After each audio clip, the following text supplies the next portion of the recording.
Facebook terus memerangi akun palsu dan beragam laman serta grup radikal yang beroperasi di media sosial miliknya. Baru-baru ini pemirsa, Facebook menghapus puluhan akun di Indonesia yang diduga menyebarkan konten terkait dengan Papua dan juga Papua Barat. Unggahan akun-akun palsu tersebut ditulis dalam bahasa Indonesia dan bahasa Inggris. Meskipun pemiliknya berupaya menyamarkan identitas, namun Facebook menemukan keterkaitan antara akun-akun palsu dengan perusahaan media di Indonesia.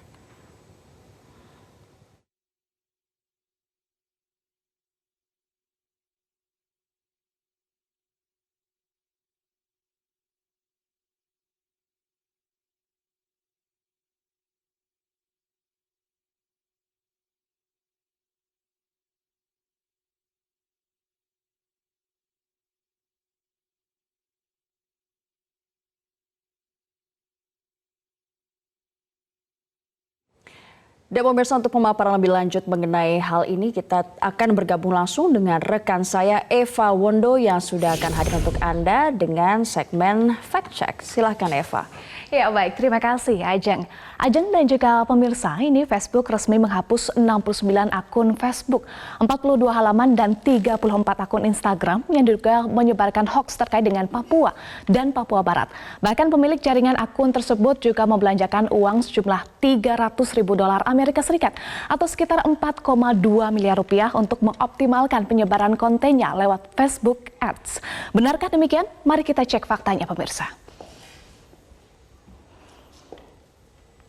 Ya, dalam pengumuman resmi yang dirilis di newsroom.fp.com pada 3 Oktober 2019, Facebook ini telah menghapus akun palsu, halaman dan juga grup yang menyebar hoaks terkait dengan isu Papua dan juga Papua Barat. Facebook menyatakan telah menghapus 69 akun Facebook, kemudian 42 halaman dan juga 34 akun Instagram yang diduga atau terindikasi terlibat dalam perilaku autentik terkoordinasi yang berfokus pada isu dalam negeri di Indonesia. Akun-akun dan laman palsu tersebut memiliki pengikut atau followers berjumlah yang cukup besar pemirsa, setidaknya 410.000 akun mengikuti satu laman atau lebih di Facebook, dan di Instagram ada sekitar 120.000 akun yang mengikuti setidaknya satu akun palsu yang dimaksud. Kita lihat bahwa ada 2 page yang dihapus Facebook, diantaranya yaitu terkait dengan Papua West dan juga West Papua Indonesia. Ini yang di take down atau dihapus oleh Facebook beberapa waktu yang lalu. Lalu apa sebenarnya alasan Facebook menghapus akun-akun tersebut?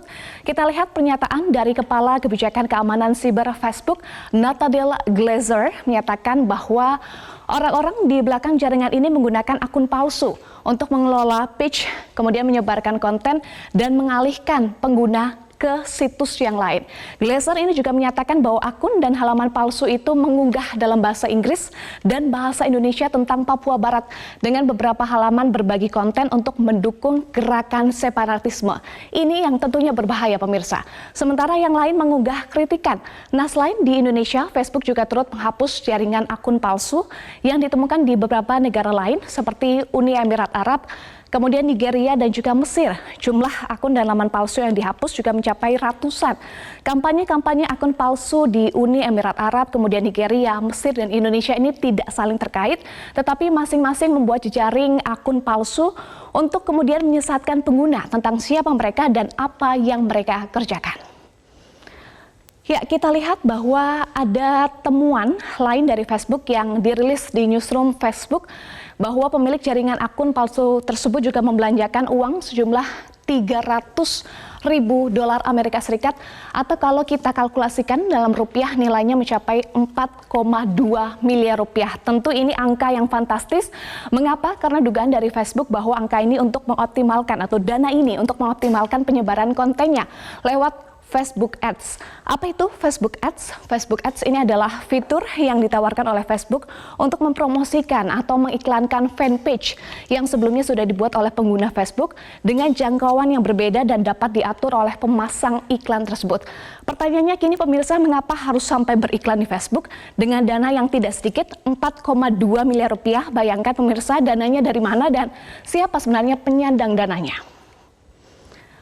Ya, terkait dengan penyebaran hoaks melalui Facebook, penelitian Masyarakat Anti Fitnah Indonesia atau MAFINDO menemukan bahwa Facebook ini menjadi media sosial yang paling banyak menyebarkan hoax selalu diikuti oleh media-media sosial lain seperti Twitter, YouTube, Instagram, dan juga WhatsApp. Bahkan pendiri Facebook, Mark Zuckerberg, mengakui bahwa berita palsu atau hoax ini tak bisa terhindarkan di era media sosial. Kita lihat pernyataan dari Mark Zuckerberg bahwa Facebook ini menjadi salah satu tempat favorit untuk menyebarkan berita palsu tersebut. Populernya Facebook sebagai medium untuk menyebarkan hoax bertalian dengan kenyataan bahwa media sosial tersebut ini memiliki lebih dari 2,2 miliar basis pengguna. 2,2 miliar rupiah, bayangkan. Dengan basis pengguna yang besar, mudah bagi suatu berita bohong menyebar dengan cepat di dunia maya. Setiap berita bohong bisa disebar ke ribuan pengguna media sosial dan dikomentari dalam jumlah yang tidak kalah besar. Ya, lalu Kementerian Komunikasi dan Informatika menemukan fakta bahwa hoax terkait Papua di media sosial ini diproduksi oleh buzzer. Bahkan Kominfo berencana akan melaporkan para aktor intelektual penyebar hoax tersebut.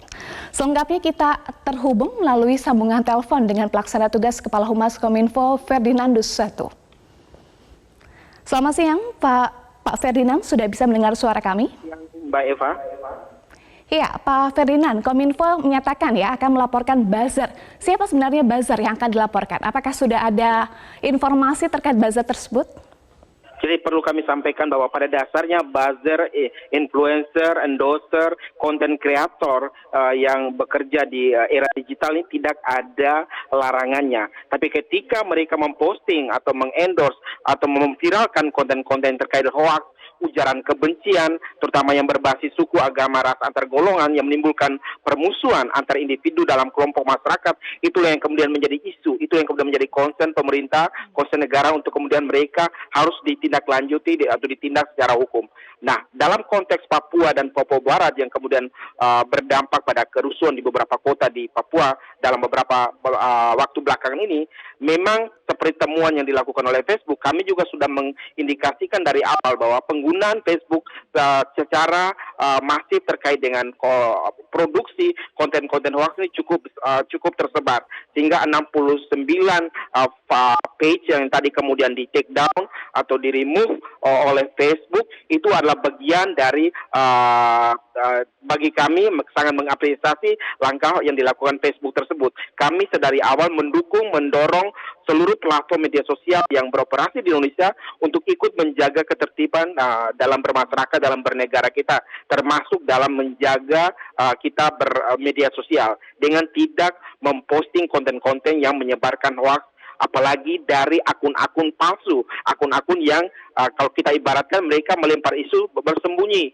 melempar isu sembunyi tangan, tidak bertanggung jawab siapakah mereka.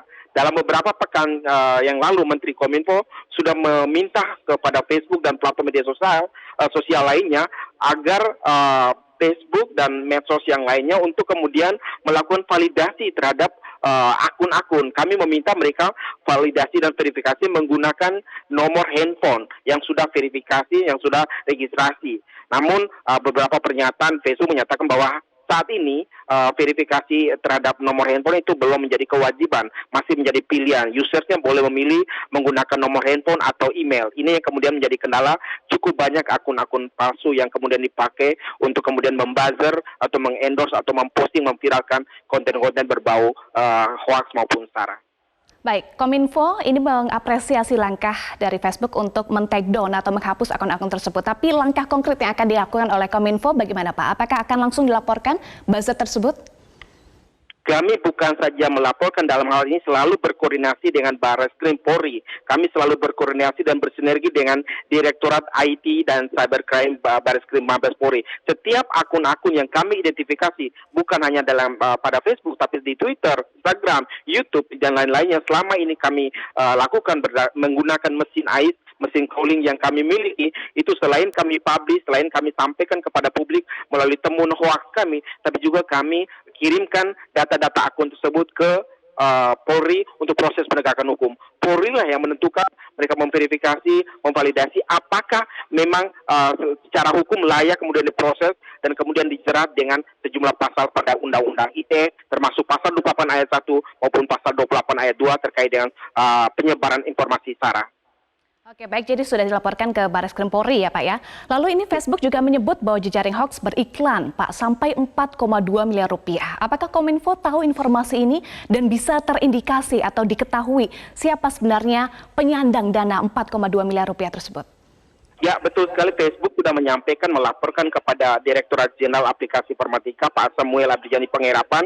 Kami sedang berkoordinasi melacak siapa-siapa di baliknya. Tentu saja ini bukan hanya dilakukan Kominfo, tentu saja bekerjasama dengan aparat penegak hukum untuk menelusuri siapa di balik pihak yang menyandang dana sebesar 4,2 miliar tadi untuk kemudian beriklan. Kita tahu bahwa Facebook maupun platform media sosial lainnya selalu menyediakan aplikasi iklan, AdSense dan macam-macam yang kemudian memberikan peluang kepada siapapun untuk memasang informasi-informasi yang diinginkan. Nah, ternyata dalam perspektif Facebook ini disinyalir melakukan tindakan-tindakan yang menyalahi aturan-aturan internal Facebook, dan ternyata aturan internal Facebook itu cocok dengan aturan yang selama ini sudah digariskan atau ditetapkan oleh pemerintah negara Republik Indonesia. Kami akan berkoordinasi dengan Polri untuk menelusuri, bahkan bekerjasama dengan Facebook untuk menelusuri siapa di balik penyandang dana tersebut. Oke, selain berkoordinasi dengan Polri, bagaimana juga kerjasama dengan media-media sosial lain selain Facebook, Pak, untuk kemudian mengontrol penyebaran hoax di media sosial? Betul sekali. Kami dari tahun lalu ketika kami masuk ke tahun politik 2018, 2019, di tahun lalu ada pilkada, tahun ini ada pileg pilpres. Kita lihat bahwa memang peristiwa politik di tanah air ini ikut mendorong masifnya belanja iklan di media sosial untuk kepentingan buzzer, kepentingan endorse. Nah, kita tahu memang ada konten-konten yang memang positif yang mengangkat hal-hal yang telah dilakukan oleh calon atau kandidat yang dipromosikan, tapi dalam perspektif lain ada banyak konten-konten yang kemudian sengaja dibuat, diiklankan untuk kemudian mendiskreditkan pihak lain, mendiskreditkan calon lain, atau bahkan membunuh karakter pihak lain. Ini kami sudah dorong untuk kemudian dipantau terus oleh seluruh platform media sosial, tidak hanya Facebook tapi juga Twitter, Instagram maupun YouTube. Baik, terima kasih PLT Kepala Humas Kominfo Ferdinando Setu untuk waktunya bersama kami di Metro Siang. Pemirsa, hoax ini diibaratkan seperti bola liar yang bisa meluncur kapan saja, maka bijak bermedia sosial merupakan langkah utama atau kunci untuk mengatasi hoax. Ajeng, kembali ke Anda.